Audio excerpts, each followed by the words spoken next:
চলুন আজ যুদ্ধের এমন একটা দিকে নজর দেয়া যাক যা সাধারণত আমাদের চোখের আড়ালে থেকে যায়। ইউক্রেনে থাকা রুশ সৈন্যদের কিছু আটক করা ফোন কল, মানে ইন্টারসেপ্টেড ফোন কল বিশ্লেষণ করে আমরা তাদের মুখ থেকেই শুনব যুদ্ধের আসল চিত্রটা ঠিক কী রকম। চলুন শোনা যাক। শুরুটা দেখুন, কত সাধারণ। একজন ছেলে তার মায়ের সাথে কথা বলছে, হ্যালো মা। কিন্তু এই অতি সাধারণ মুহূর্তগুলোই আমাদের এক নির্মম বাস্তবতার সামনে এনে দাঁড় করায়, যা ছিল ওই সৈন্যদের প্রতিদিনের জীবন। এগুলো কিন্তু কোনো সরকারি রিপোর্ট না বা মিডিয়ার বানানো কোনো গল্পও না।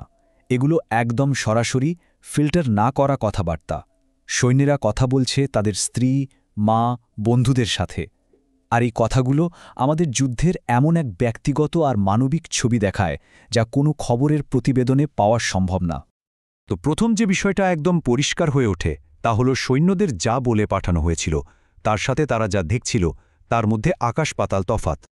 সৈন্যদের জন্য প্রথম ধাক্কাটা ছিল ইউক্রেনের সাধারণ মানুষের জীবনযাত্রার মান। তারা যা যা ভেবে এসেছিল তার সাথে কিচ্ছু মিলছে না।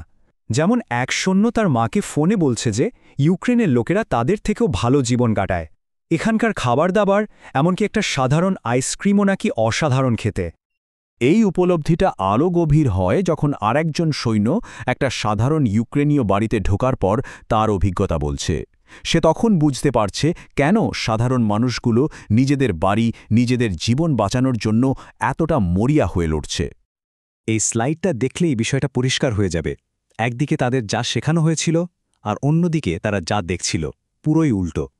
তাদের বলা হয়েছিল ন্যাটোর ঘাঁটির বিরুদ্ধে লড়তে হবে, কিন্তু তারা একটাও ঘাঁটি খুঁজে পায়নি। তারা ভেবেছিল তারা মুক্তিদাতা, কিন্তু দেখল স্থানীয় মানুষ তাদের ওপর প্রচণ্ড রেগে আছে। এখানে তো একজন সৈন্য সরাসরি তার বাড়ির লোককে সাবধান করে দিচ্ছে। সে পরিষ্কার বলছে রাশিয়ার টিভিতে যা দেখানো হচ্ছে তা যেন তারা বিশ্বাস না করে।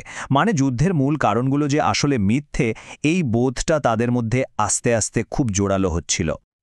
আচ্ছা, এই যে একটা বিভ্রান্তি, একটা নৈতিক অবক্ষয়, এর মধ্যে সৈন্যরা নিজেদের কিভাবে মানিয়ে নিচ্ছিল? এর একটা ভয়াবহ দিক ছিল লুটপাট। এই কথাটা শুনুন, শুনতে খুব সাধারণ মনে হলেও এর পেছনের গল্পটা কিন্তু সাংঘাতিক। একজন সৈন্য তার প্রিয়জনকে ফোন করে বলছে যে সে তার জন্য উপহার এনেছে। কি সেই উপহার? না, ইউক্রেনীয়দের বাড়ি থেকে চুরি করা কসমেটিক্স। আর কি কি লুট করা হচ্ছিল? তালিকাটা বেশ অদ্ভুত। সাধারণ কসমেটিক্স, ভিটামিন থেকে শুরু করে ব্র্যান্ডেড জুতো, ল্যাপটপ, এমনকি ভেড়াও। ভাবা যায়, মানে লুটপাটটা একটা নিত্যদিনের সাধারণ ঘটনায় পরিণত হয়েছিল। এই কথাটা থেকেই বোঝা যায় যে এটা কোনো বিচ্ছিন্ন ঘটনা ছিল না। এটা যেন একটা সাধারণ নিয়ম হয়ে গিয়েছিল। সৈন্যদের মধ্যে এটা একরকম প্রত্যাশিত আচরণ ছিল যে সুযোগ পেলেই লুট করতে হবে। এবার আমরা এই বিশ্লেষণের সবচেয়ে অন্ধকার দিকটায় ঢুকব। সৈনিকদের ওপর থেকে কী ধরনের আদেশ আসছিল আর তার ফলে কি ভয়ঙ্কর ঘটনা তারা ঘটাচ্ছিল। প্রশ্নটা খুবই সহজ, তাদের কি করতে বলা হয়েছিল? কিন্তু এর উত্তরটা রীতিমতো হাড়হিম করে দেওয়ার মতো। আদেশটা ছিল নির্বিচারে হত্যা। এক সৈন্য তার মাকে জানাচ্ছে যে তাদের বলা হয়েছে সামনে যাকেই দেখবে তাকেই মেরে ফেলতে। কারণ যে কোনো সাধারণ নাগরিক তাদের পজিশনের কথা শত্রুপক্ষে জানিয়ে দিতে পারে। আর এই আদেশের ফল ভয়াবহ। এক সৈন্য এমন এক জঙ্গলের বর্ণনা দিচ্ছে যা সাধারণ মানুষের লাশে ভরা, যা নাকি একটা কবরস্থানের থেকেও বড়। এটা আসলে বেসামরিক নাগরিকদের ওপর কী পরিমাণ অত্যাচার হয়েছে তার একটা ভয়ঙ্কর ছবি। এক সৈন্য তো এক বন্দির ওপর চালানো এক ভয়াবহ টর্চারের বর্ণনা দিয়েছে, যার নাম তারা দিয়েছে ২১টা গোলাপ।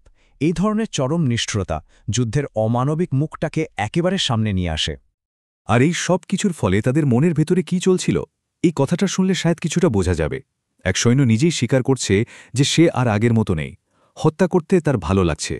সে তার শিকারদের আর মানুষ হিসেবেই দেখছে না। তো এত কিছু দেখার পর, এত কিছু করার পর সৈন্যদের মনে শুধু প্রশ্ন আর প্রশ্ন। এই পুরো বিশৃঙ্খলার মধ্যে তারা মরিয়া হয়ে খুঁজছিল যে এই যুদ্ধের আসল উদ্দেশ্যটা কি। এই চার্টটা দেখুন, একটা রেজিমেন্টের ক্ষয়ক্ষতির কি ভয়াবহ চিত্র। এক সৈন্য জানাচ্ছে তার ৯০০ জনের রেজিমেন্টে এখন টিকে আছে মাত্র ৩০০ জন। এত মৃত্যু তাদের মনোবল একেবারে ভেঙে দিচ্ছিল। সৈন্যদের মনে সবচেয়ে বড় প্রশ্ন ছিল এটাই, আখির আমরা লড়ছিটা কিসের জন্য? তারা বুঝতেই পারছিল না যে কোন মহান আদর্শের জন্য তারা নিজেদের জীবন বাজি রাখছে।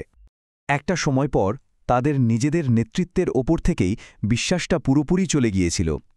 এক সৈন্য তো সরাসরি বলছে যে তাদের সর্বোচ্চ নেতা আসলে জনগণের কথা ভাবেন না, তার একমাত্র চিন্তা হল জমি আর ক্ষমতা। যুদ্ধের শেষের দিকে সৈন্যদের মনোবল ছিল একেবারে তলানিতে। তারা পিছু হটছিল কোনো খাবার বা সঠিক নির্দেশ ছাড়াই, যুদ্ধক্ষেত্রে একরকম পরিত্যক্ত অবস্থায় পড়েছিল। তাদের কথা শুনলেই বোঝা যায় তারা কতটা হতাশ আর দিশেহারা। ভবিষ্যৎ নিয়ে তাদের মনে আর কোনো আশাই ছিল না। তারা ধরেই নিয়েছিল যে বাড়ি ফেরার মাত্র দুটো রাস্তা খোলা আছে, হয় কার্গো 200 মানে মৃতদেহ হয়ে ফেরা, অথবা কার্গো 300 মানে আহত অবস্থায় ফেরা। নিরাপদে ফেরার কোনো সম্ভাবনাই তারা দেখছিল না। আর এই পুরো ব্যাপারটা হয়তো একটা শেষ কথায় এসে জমাযোগ করা যায়। এক সৈন্য তার ছোট ভাইয়ের জন্য আকুতি জানাচ্ছে। তার শেষ ইচ্ছা হল তার ভাই যেন কোনোদিন সেনাবাহিনীতে যোগ না দেয়। নিজের ভয়ঙ্কর অভিজ্ঞতার পর এর থেকে বড় সত্যি হয়তো আর কিছু হয় না।